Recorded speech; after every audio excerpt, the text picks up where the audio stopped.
Welcome to Reaper for Podcasting. I'm Daniel Abendroth, and today we're going to have a little bit of fun and we're going to customize our Reaper workspace. So let's go. So Reaper is developed for musicians, for music production. So there's a lot of things in Reaper that as podcast editors, we really don't need. So I'm going to go through a few things, clean it up, and make it fit a little more towards podcast editing and podcast production, and get rid of anything extras that we don't really use. So let's go ahead and get into Reaper. The first thing that I want to change is our meter bar or measurement bar or timekeeper, whatever you want to call this. By default, it's set up for beats and minutes, but we don't use beats and minutes in podcasts, so we're going to change that to minutes and seconds. Did I say minutes and beats or beats and minutes? Measures and beats. Default is measures and beats. We want minutes and seconds. So let's go ahead and change that.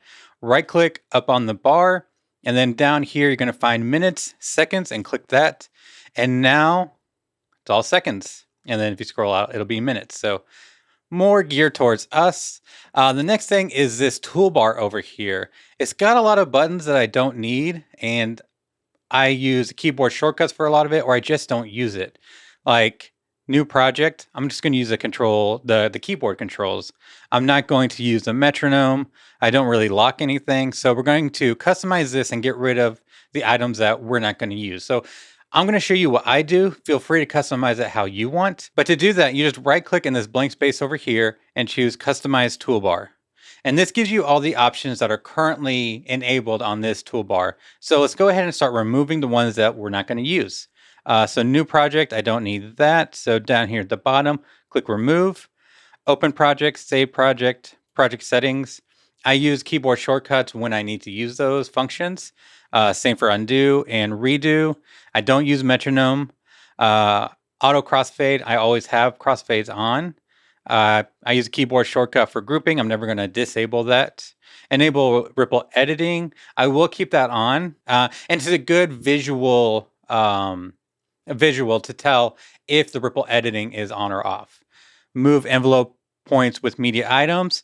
I'll probably go over that in a later video when I talk about envelopes. If I have already created it, it'll be down in the description. If not, stay tuned for that. It's coming. But I'm going to leave that on because I do use that fairly often. Show a range view grid. We're going to keep it on for now, but I will disable that in a little bit. Enable snapping. I do use occasionally, so I will keep that on. And locking, I don't use, so I'm going to take that off. So now once we're done, click close. Save custom changes to main toolbar before closing, yes. Or you could hit save right here before hitting close. So we're going to hit yes. And now we have a much more streamlined toolbar. So the next thing is these grid lines. We don't use them in podcast editing. Occasionally, I will use them when I edit music. So if I have the music bed for the intro and outro and I need to cut it up and shorten it or extend it, I will use this so that way I can find like the beat of the song. So I do like to keep this for those instances, but for the most part, we're going to turn them off. And you do that just by clicking this button here or whatever that shortcut listed is. So now our this area is much cleaner. So moving on down, the next thing we're going to cover is the transport bar. So I like it just where it is. That's where I've always kept it. I know a lot of people like to move it to the top. So it's really easy to move. Just right click and then dock to transport position. So if you want it above the ruler, you can move it up to the very top, or you can move it to the bottom of the window, so it's at the very bottom. Or if you're like me, you can just keep it below the arrange. So now I want to talk about docks. Now each thing pretty much everything can be docked. So by default, the only dock right now we see is the mixer, and you can see this little tab. So if you want the mixer elsewhere, I know a lot of people like it on the side. What you can do is just click and hold, and then drag it wherever you want. So if you want it floating, you can just have it in its own window. And then if you want to put it back into the dock, just right click and dock mixer and docker. If you want it on the right, just click and drag until the right side is highlighted. And now you have your mixer over there. You can move it to the top if you want, wherever you want it. I keep mine on the bottom, but just to show you how that works. So To see what Dockers you can have, if you go under View, and this will be different in Mac. So I think Mac has the View window or the View menu. But everything down here, these are all different Dockers you can have. So just pick the ones you want, customize it how you want. Reaper is highly customizable. But the one dock I want to show you is probably underutilized, but it really changed my workflow whenever I discovered it. And that is the Media Explorer. So if you go under your View menu, click on Media Explorer, it brings this up. Now, I don't like it up there. I like it I put mine on the right. So put yours wherever you want. And this is essentially having a file explorer inside Reaper. So here you can navigate to all your different folders in your computer. So let's say we worked on a test audio a while back. So you can navigate to that folder, and here's all the files in that folder that Reaper can handle. So if you want to drag this in, you can just click and drag into Reaper and put it wherever you want to. Really convenient. And what's really good is you can add your own folders to here as shortcuts. So let's say you have a folder on your computer that you designated for your podcast. All you have to do is just navigate to it. So for example, the Reaper media folder that Reaper uses by default, we can navigate to that. So it's in my documents. Then we're going to go down to Reaper media. And here's all the files. And then just right click and add folder to shortcut list. So now we have a shortcut to the Reaper media folder. Easy as that. You can also create a database for different sounds that you use. So I use like the whoosh sound for transitions a lot. If you have a number of sound effects that you use in your show, you can easily create a new database to keep to have a home for all of them. So just right click over here in any blank space, create new database, and we're going to call this SFX. And then we want to navigate to wherever you keep your sound effects. So I have a folder for all my sound effects. So just click on whichever one you want and then drag it over to the database. So go ahead and drag a couple. So when you go into your sound effects, you now have easy access to all of the sound effects you've added to this database. So you don't have to try to navigate through all of this in order to find the one you're looking for. You just put it right here and then create more databases based on the sounds you use. Pretty simple. It also has a media player. So if you want to listen to the audio before you put it into the track or into the project, you can just play it right down here. So right now by default, it's set to autoplay. So I turn that off. But you can just click on the audio and then hit play. And that way you can listen to the audio before you put it in the project. So now let's customize our items. Now you can see I've already added a few because I was testing this off camera and I forgot to put it back. So we're going to roll with it. You can customize this so you have different buttons up here. So if you want to lock just this item, you can, or if you just want to mute it. If you want the item effects, you can easily add effects to just one item, or you can have it your own envelopes for the item. So in order to see these buttons, just go into your preferences. So under options, preferences, or on Mac, I think if you hit Reaper preferences, I think that's where it is. Go down to appearance and then media. And here are the buttons that you can have. So locked or not locked. The locked button will show the lock button when it is locked. And then if you click this when it's not locked. So okay, I'm not explaining that very well, so let me demonstrate. So right now it's on both. Now it's on none. So when I apply, you'll see this padlock button. I'm going to move this up here so you can get a better look at it. So you'll see this padlock button disappear. All right. So now currently the item is not locked. So when I turn this button on, it won't appear. Because now the button will only appear when the item is locked.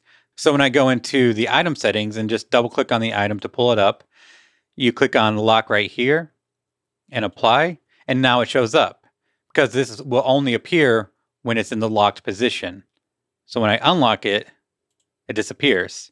So if I want to have it visible all the time, I also need to click not locked. So when the item is not locked, it also appears.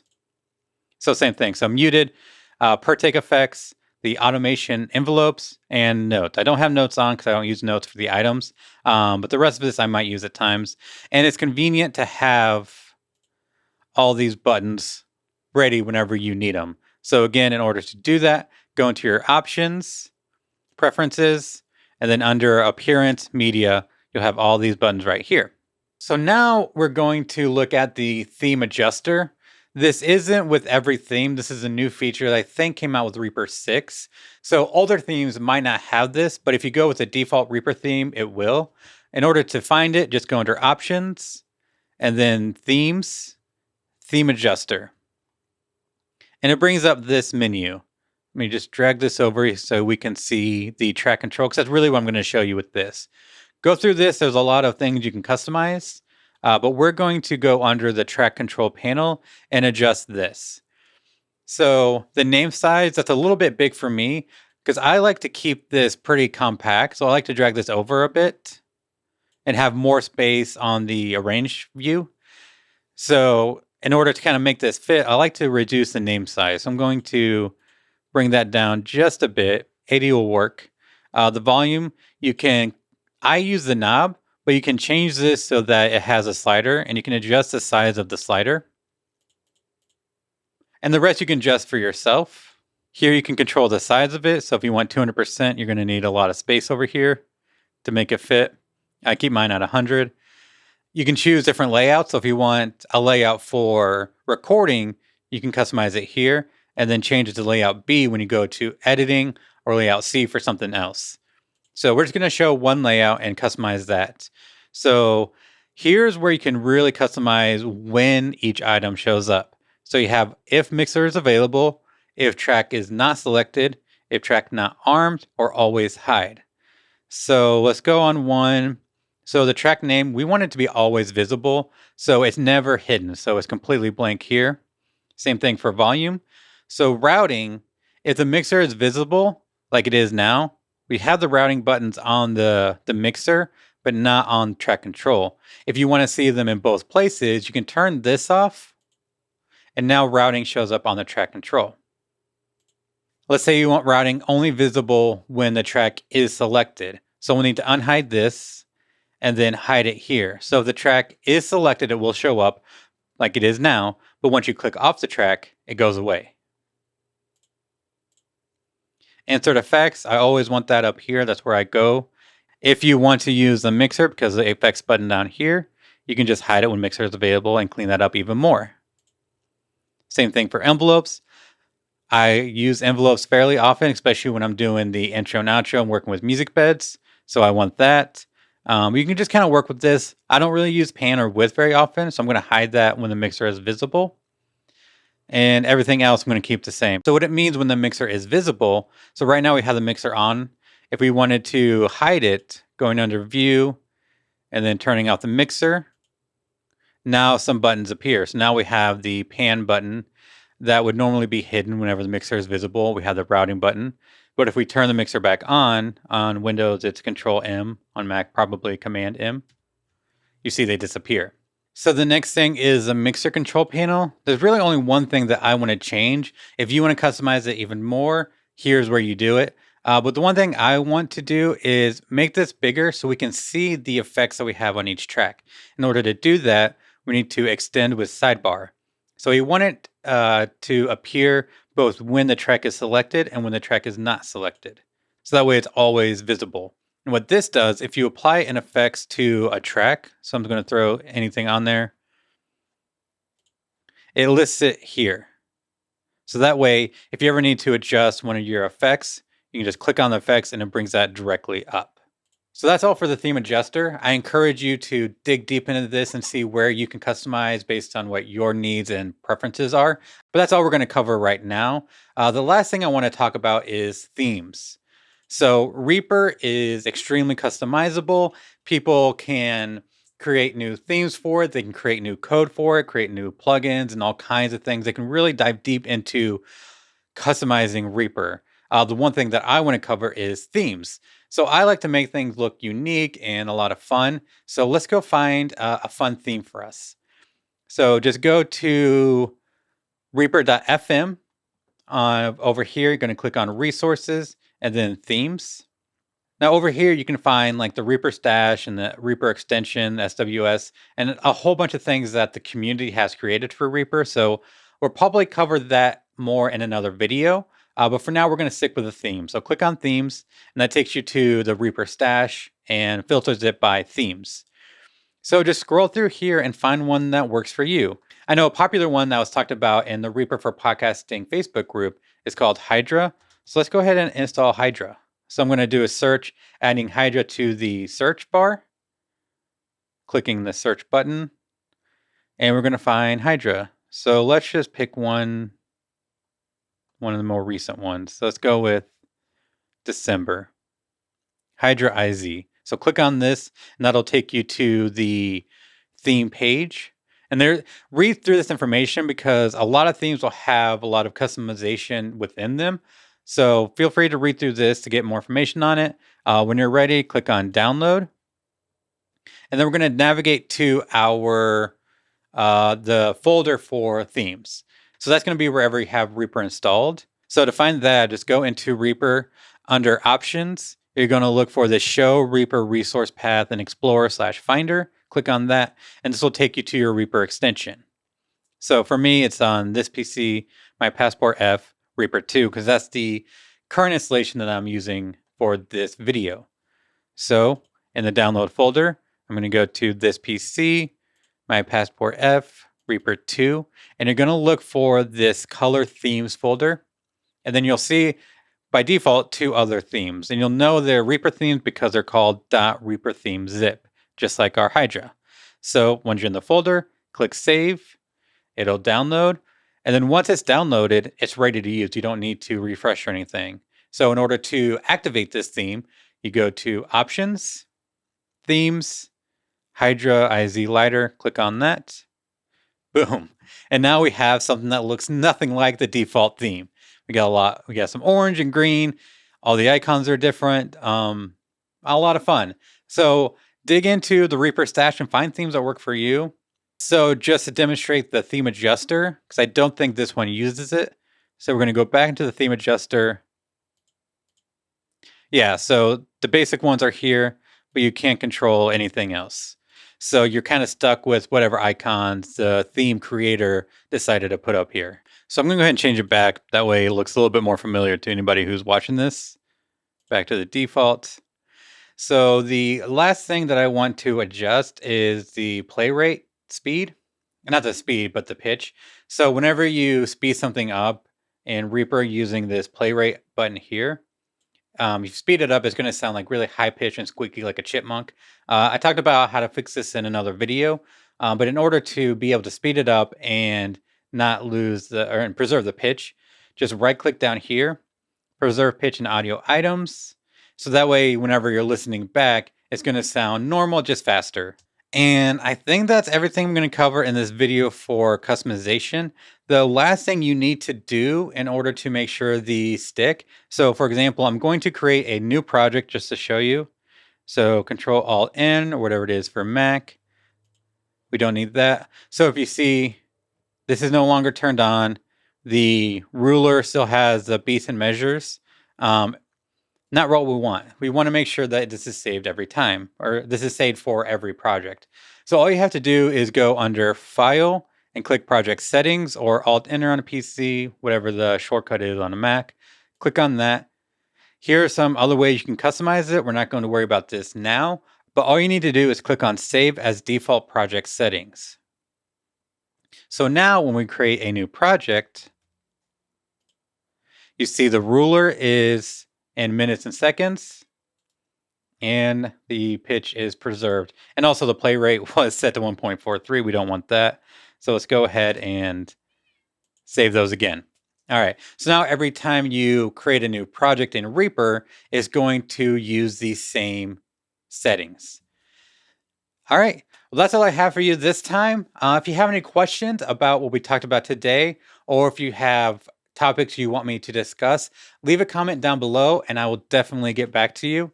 And until next time, I'll see you later. Oh, before I forget, I highly encourage you, please Join the Reaper for Podcasting Facebook group. There will be a link down in the description. There is a lot of fun people, a lot of smart people. So if you ever have any issues with Reaper, or if you know a lot about Reaper, we'd love to have you. Just go to rothmedia.audio/Reaper group or the link in the description and join us. All right, I'll see you next time.